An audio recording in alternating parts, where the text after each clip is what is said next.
Hey YouTube Mountaineers, I have some great news today. For the next 2 months, I'm going to be working on a training guide to help anyone who's getting started on their mountaineering fitness journey. The training guide is going to focus on developing the main fitness qualities needed for mountaineering. So these fitness qualities are cardiovascular endurance, muscular endurance, strength, balance, and mobility. The first 2 videos in the guide are going to focus on mobility. Let's start by talking about what mobility is. So mobility is the ability of a joint to move through an active range of motion without restriction. And the mobility drills that we're going to focus on are going to improve our range of motion and our movement quality. You might be asking yourselves, Chris, why isn't the training plan starting with something more sexy like strength or cardiovascular endurance? Well, strength means applying force, and cardiovascular endurance means applying force repeatedly. Mobility helps us improve our movement quality so that we can get into the right positions so we can apply force into the first place. So that being said, today's plan is to focus on lower body mobility drills. The first drill we're going to focus on is going to be a Spider-Man stretch. This is going to help improve our hip mobility, mainly our hip flexor mobility and our glute mobility. So we're starting this from a push-up position. We're going to take a nice and narrow stance, chest over the arms. We're going to have the head in line with the body and the core braced. I'm going to take one leg close to the hands, push my chest in. The back leg stays nice and straight. I'm then going to reach my hand over the front leg, keeping the weight on the front heel of that leg. We can do a few reps here. Then I'm going to brace the core, push the shoulders down, and change the leg.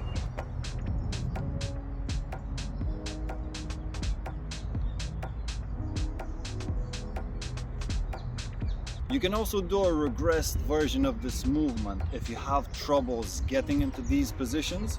So you can do this by using a couple of yoga blocks placed next to each other. We're going to have our fists on top of the yoga blocks and our chest pushed up. Bring one foot close to the blocks. We're then going to straighten the back leg and reach again over the front leg. After this, change.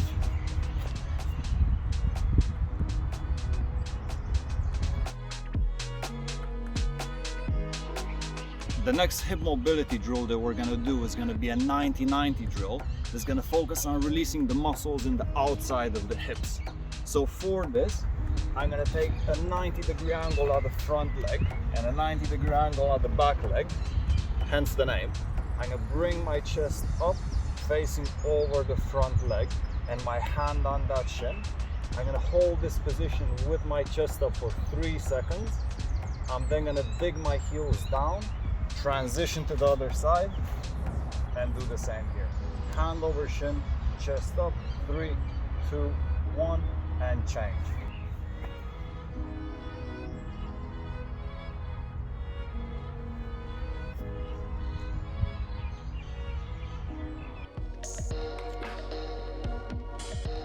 Now we're going to go into a side lunge with a low transition. This drill helps on releasing your inner thighs. It's also very helpful to help you move better when you're doing exercises like squats or side lunges. So I'm going to take a fairly wide stance here. I'm going to have the hip locked and the chest up. I'm going to lunge to one side, hip and knee flex in the same time. And then I'm going to imagine I have a low ceiling over my head, transition to the other leg, push back up, lock out the hip, squeeze the glutes, and then again. Down to the right, low transition, and up. You just want to make sure with this one that your knees aren't caving in and they're staying nice and in line with your toes. Transition, drive through the hip.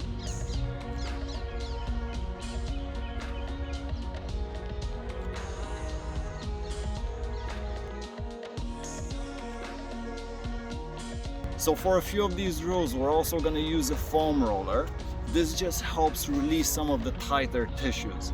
We're going to start off by releasing the quads. So the quads are the muscles in the front of your thighs. These get super tight whenever you're doing long hikes, any mountaineering trip, or also when you're doing lower body exercises in the gym. And what tends to happen is, with the tightness caused here, they end up pulling on the patellar tendon and they end up causing discomfort or pain in the knee. So we're gonna take the foam roller. Because the muscle is quite long, we're gonna do halves of the muscle at a time. So I'm gonna start at the top half. I'm gonna place the foam roller down. I'm gonna go into the plank position over it. I'm gonna aim to find any tight spot there and then slowly roll over it about 1 centimeter per second. After you do about 30 to 45 seconds, you can change the position of the foam roller and continue rolling and finding more tight spots there.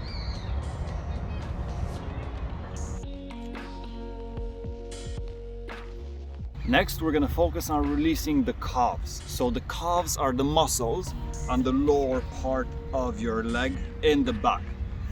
What we're gonna do is take the foam roller and place it behind the lower part of the leg. We're going to do this by sitting down, laying the foam roller down and having the calf placed on top of it.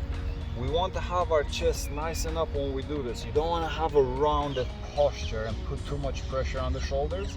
So chest elevated, we're going to use one leg for support. We're then just going to roll over those tight tissues. Hey boy!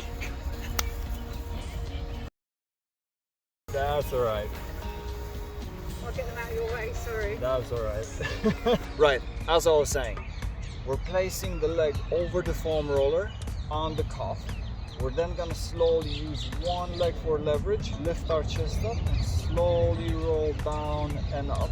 Again, 1 centimeter per second, trying to find all of those tight spots. We can also bring one leg over to act as resistance. This is gonna make it a lot harder, but also a lot more beneficial. Again, 1 centimeter per second. You can also stay on some of the tight spots and just move your ankle by pointing your toes down and back up, and then rolling side to side on that spot. And after, you can roll again down to a different spot and continue.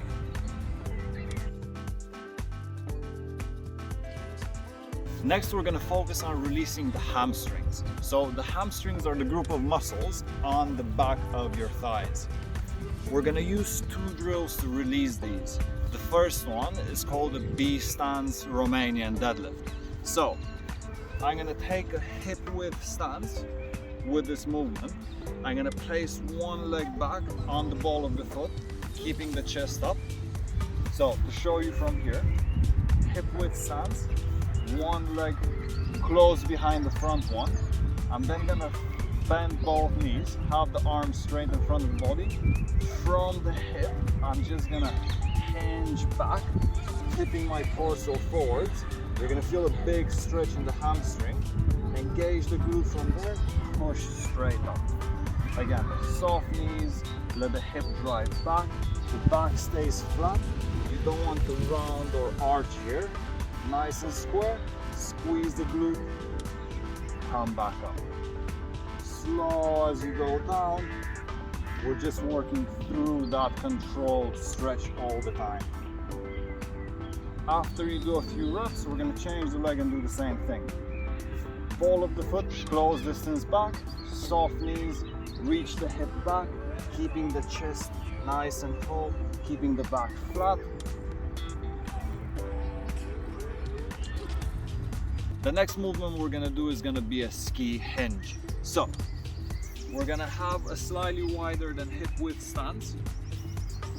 From there, I'm gonna bring the arms over the head with my chest up. I'm gonna soften out the knees, reach the hip back, getting into this bent over position. You're gonna feel a big stretch on the hamstrings. Squeeze the glutes from here all the way to the top.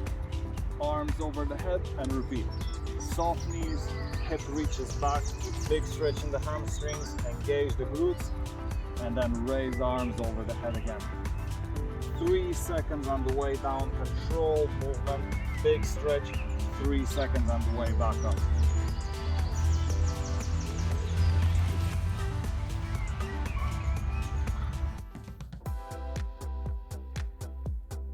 Now, the last movement we're gonna do is gonna be a squat with a rotation. This is really gonna help open up the inside of the hips and also your chest and your upper back. So, we're gonna go into squat position. You can go a little bit wider initially for this. I'm gonna have my chest pushed up. We're then gonna bend the hips and the knees in the same time, go into a deep squat. You want to push your knees out with your elbows, hold that tall chest. We're gonna reach to one side, knees still being pushed out. I'm then gonna change, other side, chest stays up, and then leading with the chest, we're gonna come out from the squat. Squeeze the glutes, repeat. Hips, knees bend, push the knees out, reach, reach, and then lead with the chest up.